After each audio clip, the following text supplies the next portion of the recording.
Well, welcome to Torah Today Ministries and our series called The Hebrew Key. And in this episode number 11, we want to look at the phrase, a man after God's own heart. Now, this phrase comes from 1 Samuel 13:14, where it states, "But now your kingdom shall not continue." And God here is speaking to Saul. Because of Saul's rebellion, he's taken the kingdom away from Saul. And Adonai has sought out a man after his own heart. And Adonai has commanded him to be prince over his people, because you have not kept what Adonai commanded you. So the kingdom is being taken away from Saul and being given to another man, a man after God's own heart, whom we know to be David himself. And this passage is quoted again over in chapter 13 of the book of Acts. And this is when Stephen is giving his testimony, his defense, shortly before he was stoned to death as the first martyr of the first century messianic community. And he said, "And when he had removed Saul, that is, he raised up David to be their king, of whom he testified and said, quote, 'I have found in David the son of Jesse a man after my heart, who will do all my will.'" Now, here is how the word David is spelled. There you can see there's David, and in Hebrew there are no printed Hebrew vowels, only consonants. So we have a Dalet, which gives us the D sound, and a Vav, which has some different pronunciations, but in this case is a V sound, and then another Dalet with the D sound. If we spelled this in Hebrew or in English letters, it'd be DVD. So we have to know what the vowels are. We know that it's pronounced David, David in English. Now, if you listen to me at any time at all, you know how fascinated I am with not just the Hebrew language, but the Hebrew letters themselves, the jots and the tittles that are found in the scriptures. And though there is a Paleo-Hebrew that used a different alphabet than what we see in our printed Hebrew Bibles today, this square script that you see on the screen now supposedly came along from Babylon. And the Jewish people picked it up when they were in exile in Babylon for 70 years. But even so, even though if this script is indeed of a Babylonian origin, so what? God uses everything. And God not only runs the life of the believer or the people of Israel, he runs the world. And if he saw fit to have this particular alphabet developed among the pagan Babylonians so that it could be used later by the Jewish people to write the scriptures and to write their holy books, that's fine with me. After all, God also orchestrated that the language of Greek should be developed so it could be used to record the Brit Chadashah, the apostolic scriptures. So God uses all kinds of things from the world, and he redeems them, and he sets them apart for his use. And that's what God's prerogative is.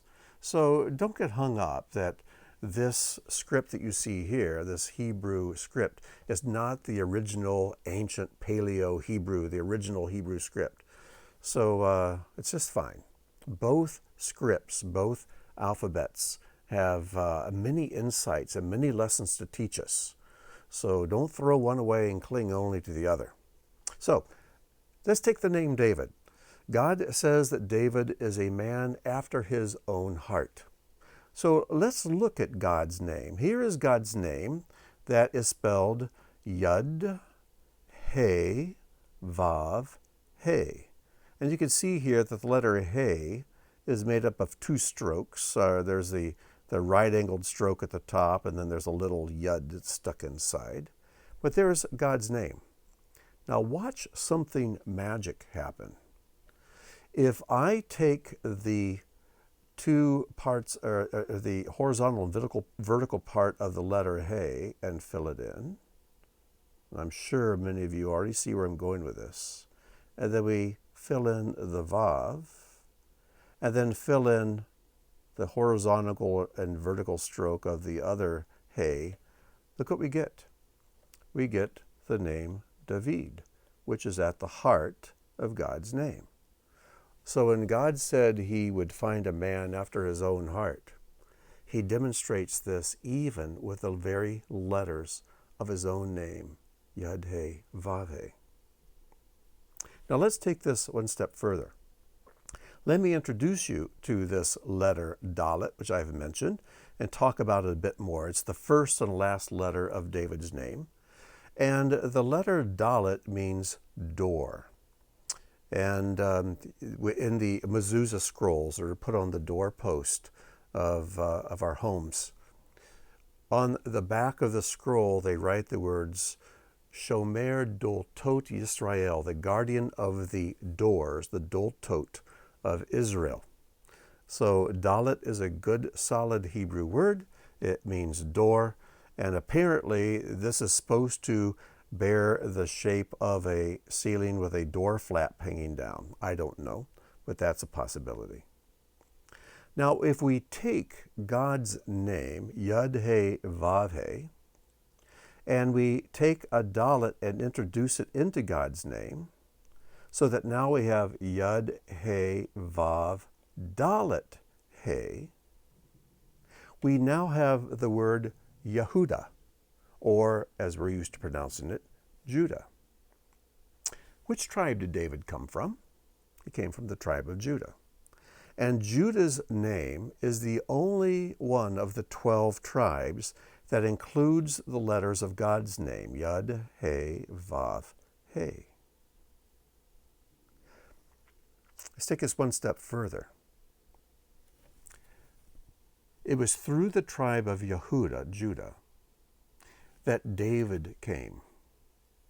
And it was through the line of David that the Messiah came.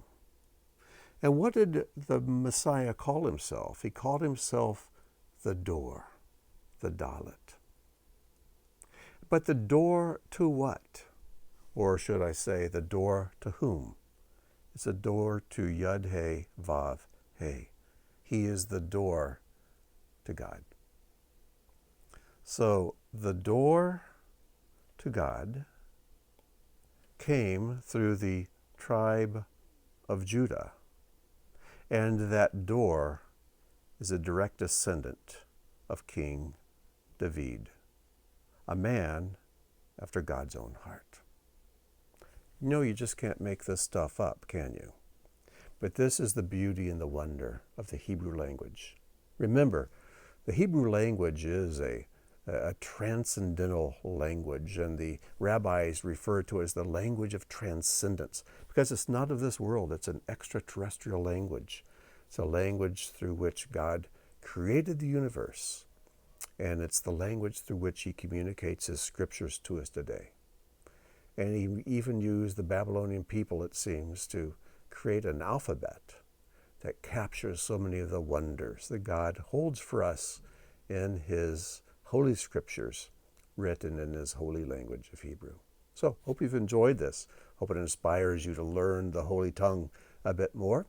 And until next time, I wish you shalom, and may God bless.